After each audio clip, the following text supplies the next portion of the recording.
So how do you make it? How do you overcome the odds? You gotta be the hardest workers in the room. And don't f the opportunity up.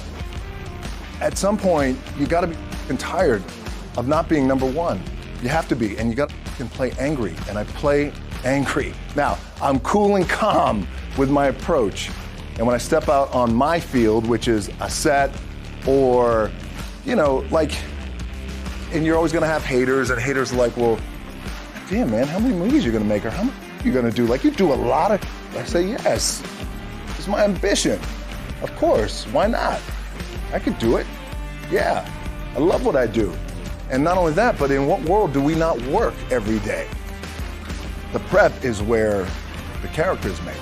The key with me is just always finding what the anchor is. And an anchor is getting up at 4 o'clock in the morning every day before anybody else and grounding my thought process is in the no one will outwork me. No one. All starts with this. 2 hands, putting it to work. The gym for me and this physical activity for me is my anchor, and I always, I would recommend that for all of you guys in the room is for us to find that anchor, whether it's hiking or biking or yoga or meditation or whatever it is. Because for me, the gym, or just some sort of physical activity, it anchors my day, and then it allows me to go on and work for the rest of the day. It's way more than just physicality. Yes. It's way more than just picking up a weight. It is my balance, it's my anchor, it's my spiritual anchor, mental, because what it allows me to do, and we all need this, because this treadmill of life, there's no stop button, so it's so crazy. It just allows me to block out the noise and clear my head, think about what I need to do or accomplish, or think about the things I need to accomplish without the influx of information and people trying to tug at me and pull at me. Absolutely. The thing that has worked for me is to remember the hard times. So before anything big that would happen, I would always take a moment and I'd just remind myself, all right, I was evicted when I was 14. We were kicked off the island. We couldn't live in Hawaii. Had no place to live. A lot of shit happened. Then when I moved to Nashville, I was arrested multiple times by the time I was 16 years old. Like, I remember that if I were playing on this team. But before I lace up, before I get on the court, before I play in these big games, before I go to the Staples Center, where history is, those are historic walls there at the Staples Center. I would remember that, and it allows me then to be present in the moment and understand the stuff I have around me right now. This is it that I dreamed of when I was a kid. I had a piss poor senior year, 0 production, no NFL, no combine invite, nothing. Finally went to the CFL. Calgary Stampeders, making $250 a week Canadian. I had to send that home to my wife at that time. Had no money, so I remember that. I got cut from Canada. I had $7 in my pocket, and I always tell that story. So now my production company is $7, advertising agency is $7, everything is $7. So I always remember that. What helps me is to keep the hard times in the front of my mind, because it allows me to go into these big moments that I've worked my ass off, and you guys have worked your ass off. It allows me to go into these big moments with a different perspective. What it also does for me, and again, this is what works for me. I keep my back is up against this moment. Every day, it's against this wall. But it's up against this because it's what I believe in. And when my back is against this, then there's nowhere to go but that way. And I gotta go that way. And I don't give a who is in front of me. They're not gonna stop me. So how did I get here? By being the hardest worker in the room. The one thing that will never, ever, ever go away is you get your ass in that weight room and you put in the work. That's gonna happen when you're 30, 40, 50, 60, 70. That never goes away. You either say, I'm done, or this, whatever the is going on, it's temporary, and it made me up at some point down the road. But I'm not gonna let this opportunity go by without giving it my all. My dad, in his pickup truck, came down 4 o'clock in the morning, picked me up in Miami from Tampa. We lived in a little apartment in Tampa. He drove down in his little pickup truck to Miami to get me when I was cut from the CFL. I was driving up I-75. The I-75 is like, especially down in Florida, Alligator Alley. I'll never forget it. It's 4 o'clock in the morning. I leave home. I'm ready to tackle the world, to get after it, achieve my dreams and goals. Crushed by 22, 23 years old. Now I got to move back in with my mom and dad. I played on great teams, though. Wait a second, this is not supposed to be my future.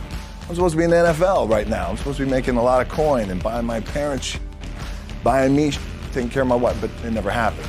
So I pulled out my wallet. I thought, well, let me see how much money I had. I opened it up. I had a 5, a 1, and change. I'm not around, and well, at least I rounded up to $7. But I thought, God, ain't this? I got $7 in my pocket. Where the do I go now? What do I do? If I had to be great at something, I wanted to be great in this world of Hollywood and movie making, producing and entertainment. I had to commit. When you commit to something, commit to the goal. They said, what do you want to accomplish? I said, I want to accomplish the world. I want the world, and I want Will Smith's career. And I said, and I mean this respectfully because I know he's here at this agency with us. I want to do it bigger and better. And I still had these, still put in the hard work with my 2 hands. And that's it. And that's what it comes down to with you guys too. There's nothing you can't accomplish. I had gone through my first bout of depression. I was 18 years old. After that, I think I was 23. Then after that was when I got a divorce. So it had been a learning experience through that. Therapy really helped me. Once I understood that, number one, I'm not alone when it comes to mental struggle, and that we all go through it. Because growing up, being in a house, like my dad was tough love, so sharing feelings and emotions, I didn't have that. So I held everything in, and plus I was an only child.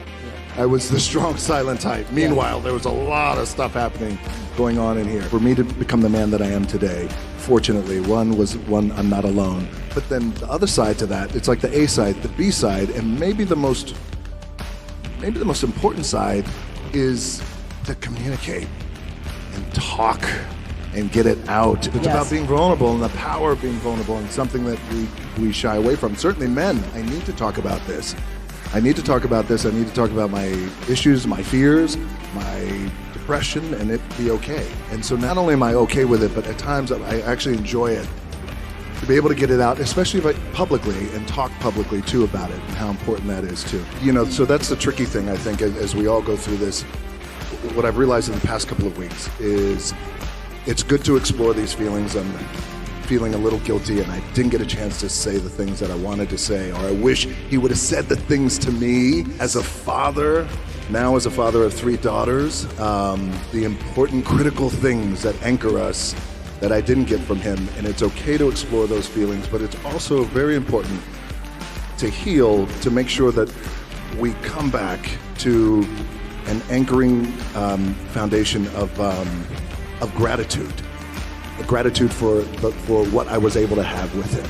But I would say my work ethic from my dad always said too, that regardless of what you do in life and where you go, respect is going to be given when it's earned, and you have to go out and earn it every single day. The importance and the power of finding your identity and being true to who you are.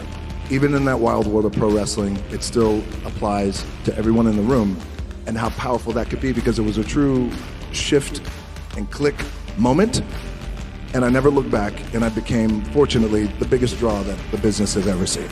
Really listen, become a really good listener, and it took me a long time to understand that and how important that was, because when you become a good listener and you're really listening to your partner in this relationship of love and spirit, as you talk about, then inherently you become more empathetic, and when you become more empathetic, then you just understand your wife and your partner on a deeper level, on a greater level. And then there's a greater level of appreciation too as well. And when I talk about these little things and really truly being in the moment and being present, and how important that is. And so even more present, because the other stuff I feel, the fame and the accolades and all that stuff is awesome, but that comes and goes.